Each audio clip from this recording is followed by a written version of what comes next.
ജാസ്മിനും ഗബ്രിയും തമ്മിലുള്ള റിലേഷൻഷിപ്പ് ചോദ്യം ചെയ്തിരിക്കുകയാണ് സിജോ. ജാസ്മിനും ഗബ്രിയും സിജോയും ലിവിംഗ് റൂമിൽ ഇരിക്കുകയാണ്.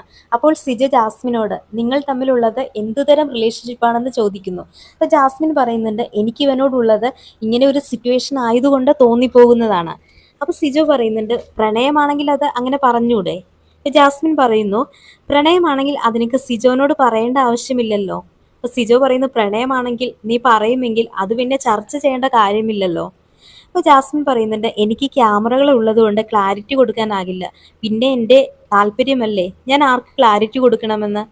അപ്പോൾ സിജോ പറയുന്നുണ്ട്, പിന്നെ നിങ്ങളുടേത് പ്രണയമാണെങ്കിൽ നിങ്ങളുടെ കാര്യം ചർച്ച ചെയ്യേണ്ട കാര്യമില്ലല്ലോ ഞങ്ങൾക്ക്. അപ്പോൾ ജാസ്മിൻ പറയുന്നുണ്ട്, അവൻ എനിക്ക് ഫ്രണ്ടായി പിന്നീട് ക്ലോസ് ഫ്രണ്ടായി തോന്നിയ ആളാണ്.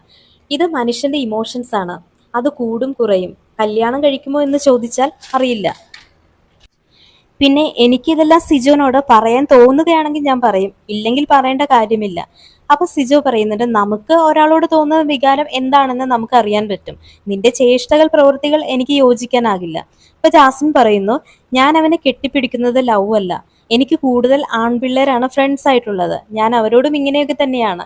എൻ്റെ കണ്ണിലുണ്ട് ഇവനോടുള്ള ഇഷ്ടം. എത്ര ഇല്ല എന്ന് പറഞ്ഞാലും അതെനിക്ക് വന്നു പോകും. പുറത്താണെങ്കിൽ എനിക്ക് അവോയ്ഡ് ചെയ്യാം, മനസ്സിലാക്കി തിരുത്താം. ബട്ട് ഇവിടെ അതെനിക്ക് സാധിക്കില്ല, എൻ്റെ സിറ്റുവേഷൻ ആണ്. ബട്ട് എനിക്ക് ഇവനെ ഒഴിവാക്കാനുള്ള സാഹചര്യമില്ല. അപ്പൊ സിജോ പറയുന്നുണ്ട്, അപ്പോൾ ഗബ്രി എവിക്റ്റ് ആയാലോ? അപ്പൊ ജാസ്മിൻ പറയുന്നു, അത് സാഹചര്യമാണ്. ഇവൻ ഇവിടെ ഉള്ളിടത്തോളം ഞങ്ങൾ ഇങ്ങനെ പോകും. കൂടാതെ ജാസ്മിൻ പറയുന്നു, ഇവിടെ ഈ ഏരിയ അല്ലാതെ വേറെ ഏരിയ ഒന്നുമില്ല. ഞാൻ കണ്ണു തുറക്കുമ്പോൾ കാണുന്നത് ഇവന്റെ മുഖമാണ്. ഞാൻ മനസ്സുകൊണ്ട് ആഗ്രഹിച്ചതാണ്, പറ്റാത്തത് കൊണ്ടാണ്. സത്യം പറഞ്ഞാൽ സിജോ ഇതൊരു കണ്ടന്റ് ആക്കി എടുക്കേണ്ട ആവശ്യമേ ഇല്ല. കാരണം ജാസ്മിൻ എന്തൊക്കെ പറഞ്ഞാലും മാറാൻ പോകുന്നില്ല. പിന്നെ അവർക്ക് അതൊരു സ്ട്രാറ്റജി ആയിട്ട് എടുത്തത് കൊണ്ട് തന്നെ അവിടെ 100 ദിവസം നിന്നു പോകാനുള്ള ഒരു ഡ്രാമ മാത്രമായിട്ടാണ് അവർ ഇതിനെ കാണുന്നത്. ലൈവ് പോലും ഇപ്പോൾ കാണുന്നവർ കുറവാണ്. ഒട്ടും ജെനുവിൻ അല്ലാത്ത ഫേക്കായി ഇത്തരം ഡ്രാമ തന്നെയാണ് ഒരു കാരണം.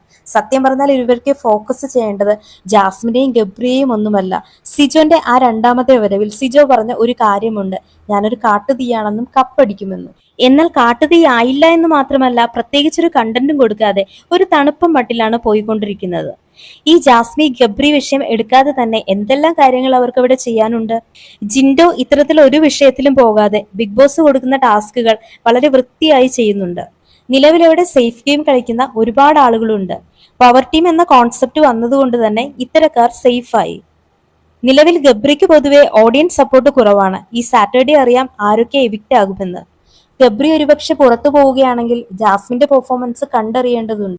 പറയാൻ പറ്റില്ല, ചിലപ്പോൾ നല്ലൊരു ഇൻഡിവിജ്വൽ പ്ലെയർ ആയിട്ട് തന്നെ മുൻപോട്ട് വന്നേക്കാം.